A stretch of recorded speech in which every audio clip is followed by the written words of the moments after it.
민생 입법과 추경안 포기도 불사하겠다는 민주당의 무책임한 태도를 도무지 납득할 수가 없습니다. 어차피 추경을 해봐야 경제 살리기의 효과를 기대할 수는 없으니 아예 본회의를 무산시키고 모든 책임을 야당에 떠넘기겠다는 속셈이 아니라면 국정 운영을 책임진 집권당이 이토록 무책임하게 나올 수는 없는 것입니다. 오늘 오후 문재인 대통령과 여야 5당 대표가 청와대에서 회동을 합니다. 일본의 경제 보복에 대한 초당적 대응 방안을 논의하기 위해 마련된 자리이지만 의제에 제한을 두지 않기로 한 만큼 국내 정치 등 국정 현안 전반에 관한 폭넓은 의견이 교환되기를 바랍니다. 문재인 대통령이 오늘 정경두 국방장관 경질 문제에 대한 명료한 입장을 밝히는 것이 막힌 정국을 푸는 중요한 단초가 될 것입니다. 민생 입법도, 추경안도, 일본의 경제 보복 철회 요구 결의문도 모두 정경두 국방장관 이름 세 글자 앞에 막혀 있습니다. 협치의 물꼬를 다시 틀 것인지 아니면 대치를 확대 재생산할 것인지 문재인 대통령의 결정에 달려 있습니다.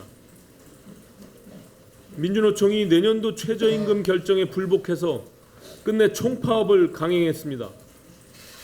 이런 와중에 한국노총마저 최저임금위원회 철수를 결정했습니다. 경제사회노동위원회에 이어 최저임금위원회까지 사회적 대타협 기구들이 노동계의 철수로 사실상 무력화된 것입니다. 최저임금위원회와 경제사회노동위원회의 파행은 최저임금과 근로시간 문제 등 노동 현안들을 당사자 간의 협의로 결정하도록 하는 것이 과연 합리적인지 근본적인 의문을 갖게 합니다. 개별 사업장에서 벌어지는 임금 협상은 노사 자율에 맡기는 것이 옳지만 경제 전반에 미치는 파급력이 막대한 최저임금과 근로시간 등의 문제는 경제학자 등 중립적인 전문가들의 의견이 보다 비중 있게 반영되는 것이 바람직하다고 생각됩니다.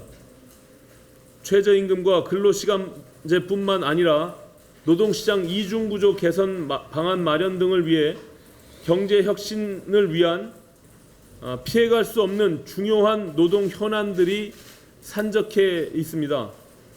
국회 차원의 노동개혁특별위원회를 구성해서 문재인 정부 들어 실종된 노동개혁 문제를 공론화하고 20대 국회 임기 내에 관련 입법 등을 마무리하는 노력이 절실하게 요구됩니다. 노동계만 탓할 일이 아니라 국회가 할 일을 찾아서 하는 것이 현장의 갈등을 줄여나가는 방법이 될 것입니다. 정기국회 이전에 국회 노동개혁특별위원회 구성할 수 있도록 여야 각 당의 진지한 논의를 당부드리는 바입니다.